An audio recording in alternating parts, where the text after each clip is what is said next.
Santmat channel को subscribe करें, साथ ही घंटी को दबाकर ऑल नोटिफिकेशन सेलेक्ट करें। आप सभी से आग्रह है कि सत्संग को पूरा अंतिम तक देखें। बोलिए प्रेम से श्री सद्गुरु महाराज, श्री सद्गुरु महाराज, श्री सद्गुरु महाराज। परम आदरणीय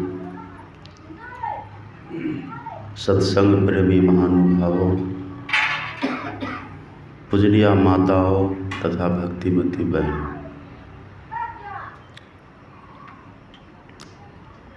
यह संसार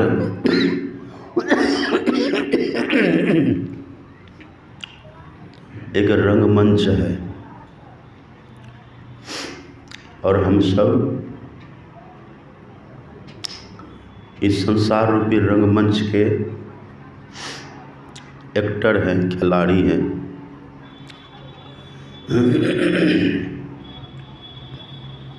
हमें किस तरह से अभिनय करना है, रोल अपना निभाना है, वह आदर्श शिक्षा भगवान ने हम सबों को दी। उसी का अभी आप लोगों ने पाठ सुना।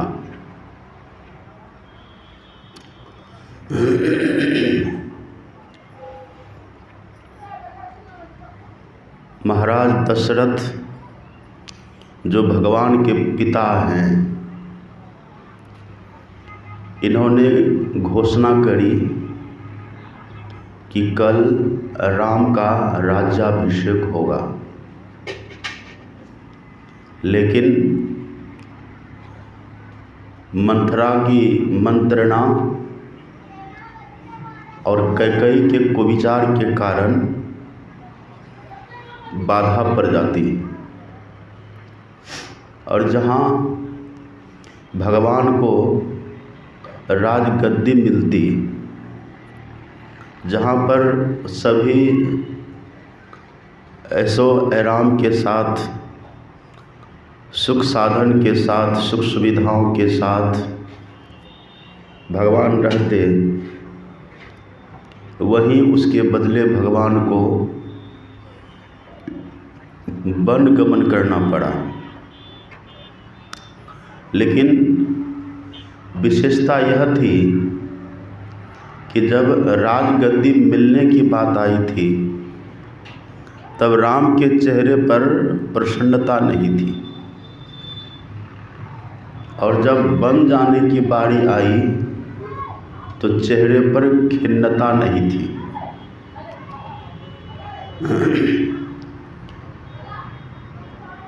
सुख हर सही जड़, दुख बिलखाही, दुहु सम धीर धरहि मन माही।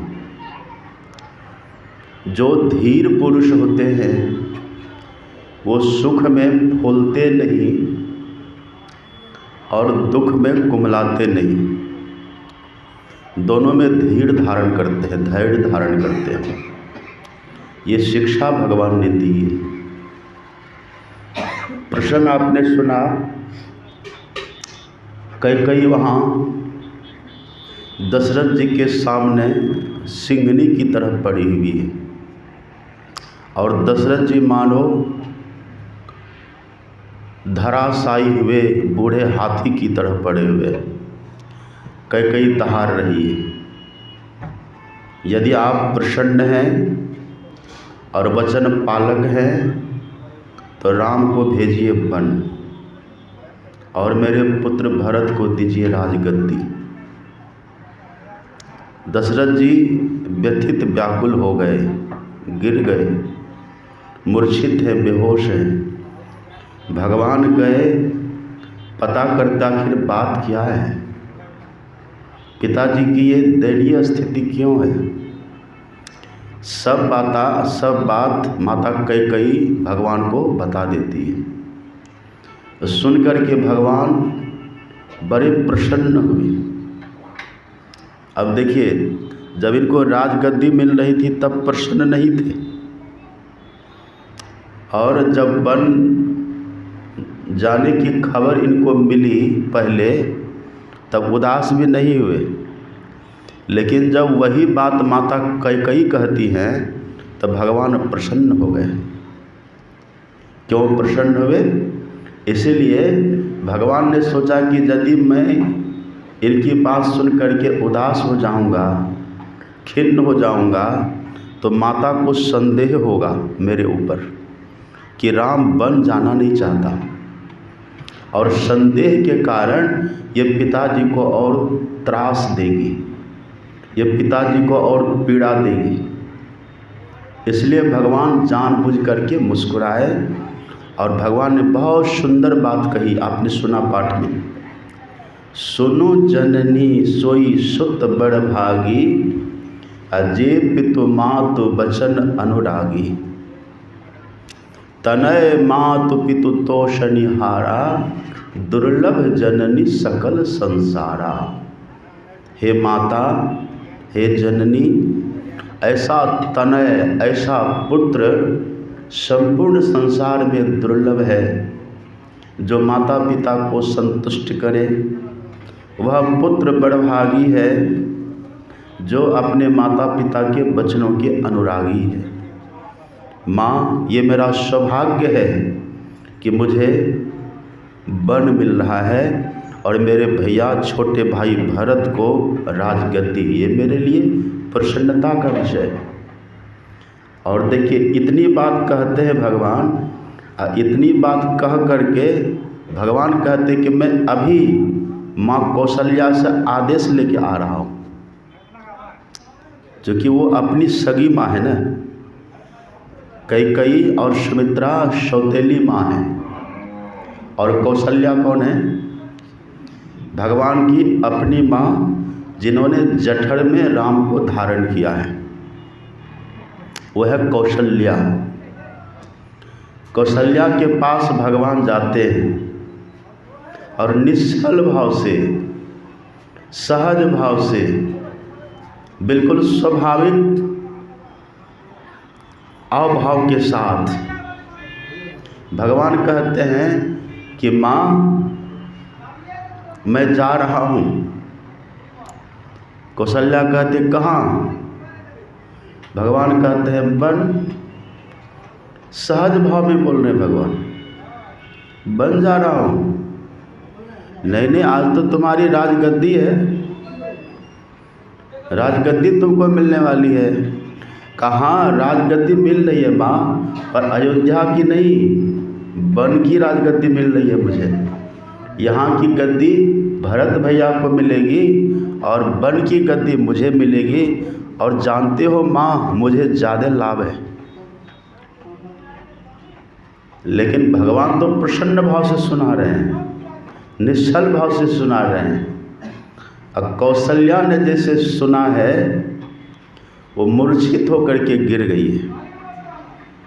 आप सोच सकते हैं, माँ के लिए पुत्र का, माँ के हृदय में पुत्र का क्या स्थान होता है। माता कभी कुमाता नहीं होती है। कौशल्या को बहुत पीड़ा होती है, भगवान संभालते हैं और माता कौशल्या संभल करके खड़ी हो जाती हैं। अब देखिए, अब वो अपना कैसा रोल निभा रही है, ध्यान से सुनिएगा। अब कौशल्या का रोल देखिए, सब अपना अपना रोल निभा रहे हैं ना। कैकेयी भी अपना रोल अदा कर रही हैं, मंथरा ने भी कर लिया, दशरथ जी का तो आप देख ही रहे हैं, भगवान का भी देख रहे हैं। अब कौशल्या का देखिए कैसा अभिनय है। कौशल्या कहती है, बन जा रहे हो? हाँ। अब कौशल्या माँ कहती है, जौ केवल पितु आयसु ताता। हे तात, अगर केवल पिताजी की आज्ञा है, केवल, तो जनी जाहु जानी बड़ी माता, तो मत जाना बन, क्योंकि मैं बड़ी हूँ। पिता से माँ बड़ी होती है। कितना बड़ी होती हैं? हाँ, अब जानते ना, पितु सु माता 100 गुना, सुत को राखे प्यार, अब मन सेती सेवन करे तन सु डांटरु गार। तो कौशल्या माता कहती है, जौ केवल पितु आयसु ताता, हे तात, यदि केवल पिताजी की आज्ञा है तो मत जाना, क्योंकि मैं माँ हूँ ना, मैं तुमको मना कर रही हूँ। अब देखिए, राम को धर्म संकट में छोड़ना नहीं चाहती, क्योंकि माँ है ना। माँ का क्या कर्तव्य होना चाहिए? माँ का कर्तव्य है कि पुत्र को धर्म के पथ का पथिक बनावे। सुने ना मदालसा का नाम, शुद्धोसी बुद्धोसी निरंजनोसी संसार माया परिवर्जितोसी। एक गांव में हम गए तो सत्संग के बाद अपने रूम में जाके बैठे, एक बूढ़ी माता जी अपने एक पोता को लेकर के आई, और आकर के, छोटा सा था, 5-6 साल का होगा, छोटा सा बच्चा लेकर के आए और मेरे सामने खड़े हो गए। पहले माता जी ने प्रणाम किया, फिर वो पोता से कहती है, बेटा प्रणाम करो। तो अब बूढ़ी कहती है प्रणाम करो। वो जो छोटा बच्चा था वो कभी मेरा मुंह देखे और कभी दादी का मुंह देखे। फिर वो बूढ़ी कहती है कि बेटा बाबा है, प्रणाम करो। तो फिर वैसे ही करे। बूढ़ी कहती बेटा प्रणाम करो, भगवान है, साधु है, भगवान है, प्रणाम करो। हम मन ही मन हंस रहे हैं, आज भगवान भी बन गए। वो लड़का तब भी प्रणाम नहीं कर रहा, संस्कार होता तब न करता। तो हम थोड़ा उससे हंसी किए कि माता जी एक बात बताइए, हम आपको भगवान लग रहे हैं? कब बिल्कुल बाबा, आप साक्षात भगवान हैं। भगवान हैं? हाँ। भगवान की क्या होती है? का पूजा होती है। भगवान को प्रणाम करना चाहिए, भगवान की पूजा होती है। तो हम बोले भगवान बड़ा होता है कि मनुष्य बड़ा होता है? का भगवान तो बहुत बड़ा होता है। तो बड़ा बनना चाहिए कि छोटा बनना चाहिए? बड़ा बनना चाहिए। तो हमने कहा तो दे दीजिए ये पोता, हम इसको भगवान बना देते हैं। जैसे कह दे दीजिए पोता भगवान बना देते हैं, तुरंत हाथ पकड़ के पीछे कर लिया। न डर गए कि क्या पता कुछ मंत्र मार दे, कुछ जादू कर दे, कुछ टोना कर दे। कैसा डर, कैसा भय है। लेकिन कौशल्या का देखिए, माँ कौशल्या कहते कि देखो मेरा अधिकार है। धर्म ये कहता है, राम अगर पिताजी का, केवल पिताजी का आदेश है, तो धर्म ये कहता है कि पिता से बड़ी माँ होती है और माँ की बात माननी चाहिए। इसलिए तुम मेरी बात मान ले, मत जा। अब देखिए आगे कहती है, जौ पितु मातु, जौ पितु मातु। मातु मतलब क्या? मैं नहीं, कैकई।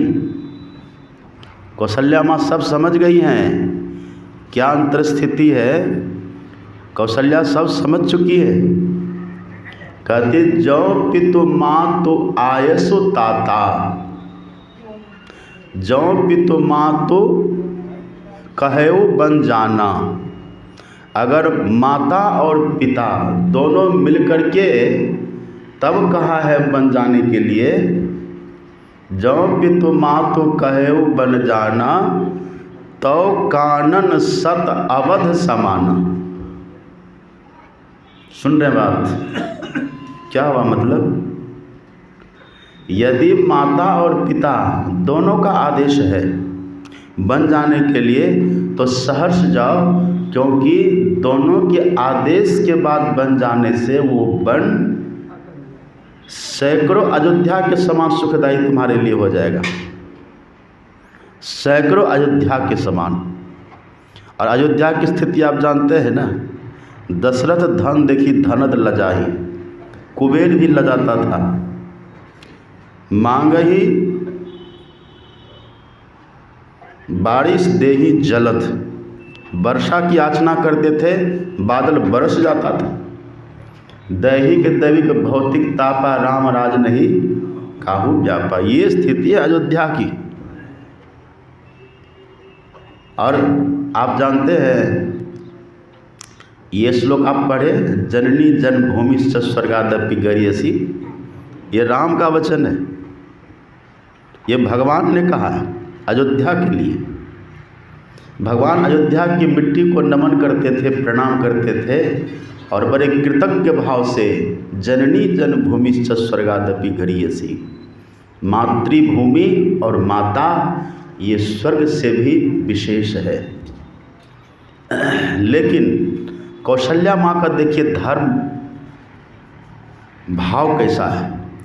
कौशल्या माँ का इस संसार रूपी मंच पर एक्टिंग कैसा हो रहा है, अभिनय कैसा हो रहा है, कैसा रोल अदा कर रही हैं। ये एक माँ को कैसा होना चाहिए। कहती अगर माता और पिता दोनों का आदेश है।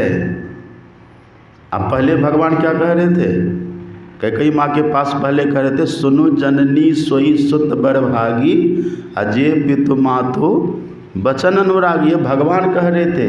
इस बात को कौशल्या माँ ने सुनी नहीं है। तनय मातु पितु तोष निहारा, दुर्लभ जननी सकल संसारा। पितहि प्रमोद चरित सुनि जासु, चारि पदारथ करतल तासु। जिनके चरित्र से पिताजी प्रसन्न होते हैं उनके हाथ में चारों फल होता है, अर्थ धर्म काम और मोक्ष। अर्थ का मतलब क्या होता है, धन। कोई पिता की आज्ञा का पालन करे, आज्ञा पालन करे, पिताजी के अनुकूल चले, पिताजी को प्रसन्न करे, अपने कृतित्व से, व्यक्तित्व से, अपने स्वभाव से, प्रभाव से, व्यवहार से, इतना करने मात्र से ऐसे पुत्र को चारों फल की प्राप्ति होती है। ये राम का वचन है। अब सोचिए, यहाँ कौशल्या माता कह रही है, जो पितु माँ तो कहेऊ बन जाना। अगर दोनों का आदेश है ना बन जाने के लिए, तो कानन शत अवध समाना, तो जंगल हे राम तुम्हारे लिए सैकड़ों अयोध्या के समान है। जाओ। राम प्रसन्न हो गए, प्रणाम करते हैं, चले। उसी समय लक्ष्मण को पता लगता है। किनको पता लगा? लक्ष्मण को।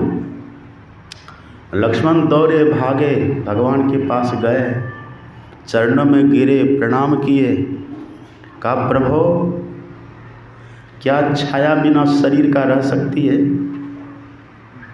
क्या लखन बिना राम के रह सकता है? आप चल रहे हैं और मुझे छोड़े चले जा रहे हैं। पहले मैं तो ये कहता हूँ कि आप भी रहिए, और ये दशरथ ये है क्या? अभी मैं इनको कैद करता हूँ और इनके वशवर्ती कैकेयी को भी कैद कर लेता हूँ। अभी देखे मेरा पराक्रम, उठा लिए बाण। भगवान ने डांटा, अरे लक्ष्मण किस लिए इतना बड़ा अपराध करने के लिए तूने सोचा? जो पिता पूजनीय है, देवतुल्य है, ये थोड़ी सी संपत्ति के लिए, पद प्रतिष्ठा के लिए तो पिताजी को भला बुरा कह रहा है। देखिए, और वहीं पर भगवान ने कहा तू ही यहाँ का राजा बन। मैं जा रहा हूँ बन, भरत भी नहीं लेगा राज, तू यहाँ के राजा बन, अगर तुम्हें बहुत शौक है। ऐसा भगवान ने डांटा। लक्ष्मण जी शक पका गए, कहा अपराध माफ़ करिए, पर आपके बिना मैं नहीं रह सकता। कहा तो ठीक है, पहले तो तुम नहीं चलो मेरे साथ, क्योंकि यहाँ माँ है, पिताजी हैं, उनके सुख की व्यवस्था करना, उनको अनुकूल परिवेश देना, माहौल देना। पर लक्ष्मण जी बात को नहीं मानते हैं। तो अंतिम में भगवान कहते तो ठीक है, जाओ अपनी माँ से पूछ लो। अब कौन है लक्ष्मण की माँ?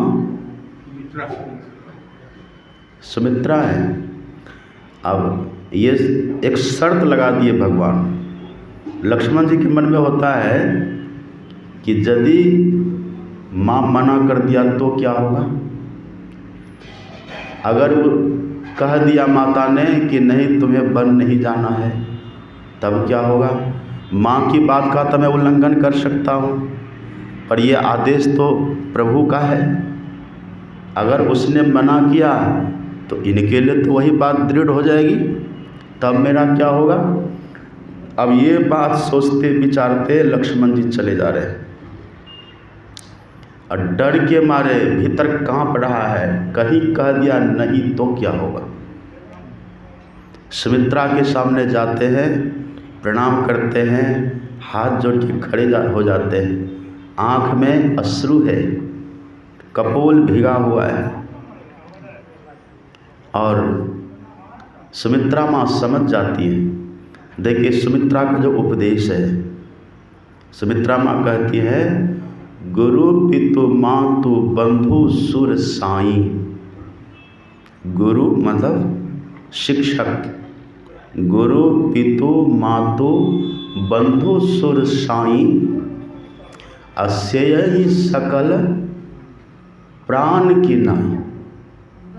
गुरु हैं, माता हैं, पिता हैं, बंधु हैं, स्वामी हैं, देवता हैं, इनकी सेवा प्राण की तरह करनी चाहिए। इनको प्राण की तरह समझ करके इनकी पूजा करनी चाहिए। लक्ष्मण जी डर गए, मतलब ये कहना चाहती हैं कि मैं तेरी माँ हूँ, प्राण की नाई मेरी सेवा कर। डर गए। सुमित्रा माँ कहती है, गुरु पितु मातु बंधु सुर साई, सेयहि सकल प्राण की नाई।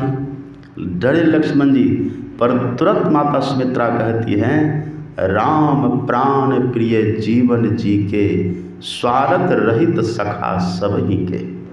हे लखन, राम तो प्राणों के भी प्राण हैं, और राम तो स्वार्थ रहित सबके सखा हैं। उनकी सेवा तो प्राण न्यौछावर करके करनी चाहिए। लक्ष्मण जी प्रसन्न हो जाते हैं। और देखिए भाव कितना बढ़िया है। आप पढ़ेंगे ना रामायण, तो रामायण में राम को ईश्वर कहा गया है। राम कौन है?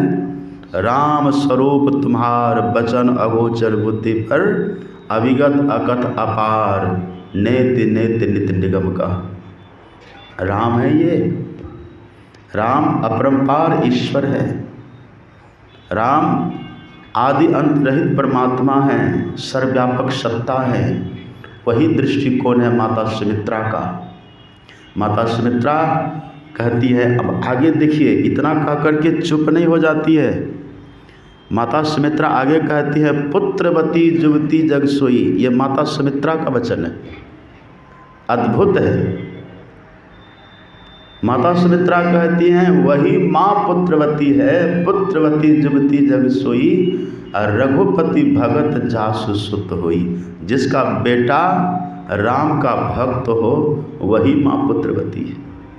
लक्ष्मण जी तो गदगद हो रहे हैं, प्रसन्न हो रहे हैं। और अंतिम बात जो माता सुमित्रा कहती है, वो तो और गजब है। अंतिम बात माता सुमित्रा कहती है, ना तरु बांझ भल बादी बियानी, राम विमुख सुत ते हित जानी। जिस माँ का बेटा ईश्वर से विमुख हो, ऐसे माँ को बांझ रहना उचित है, उसको बियाना नहीं चाहिए। ना तरु बांझ भल बादी बियानी, बियानी शब्द लिखा हुआ है। बियानी किसके लिए बोलते हैं आप? बियानी शब्द कभी मनुष्य के लिए नहीं कहा जाता। मनुष्य के लिए प्रसव, मनुष्य के लिए एक शब्द है प्रसव, प्रसव का प्रयोग किया जाता है। अब बियानी किसके लिए किया जाता है? पशु के लिए, जानवर के लिए। कहते ना गाय बियाई है, गाय प्रसव किया ऐसा नहीं कहते, गाय बियाई है। सुमित्रा माता कहती हैं, उस माँ का बियाना व्यर्थ हो गया जिसका बेटा राम का भक्त न हो। समझिए। और जानते हैं अंतिम में माता सुमित्रा कह देती है कि लखन, ये मत समझो कि राम यहाँ से चले जाएंगे वन तो अयोध्या यहाँ रहेगी नहीं। प्रकाश कहाँ होता है? जहाँ सूर्य होता है। ऐसे अवध कहाँ होगा? जहाँ राम होंगे। और जहाँ राम नहीं वहाँ तेरा कोई काम नहीं, चला जा राम के साथ।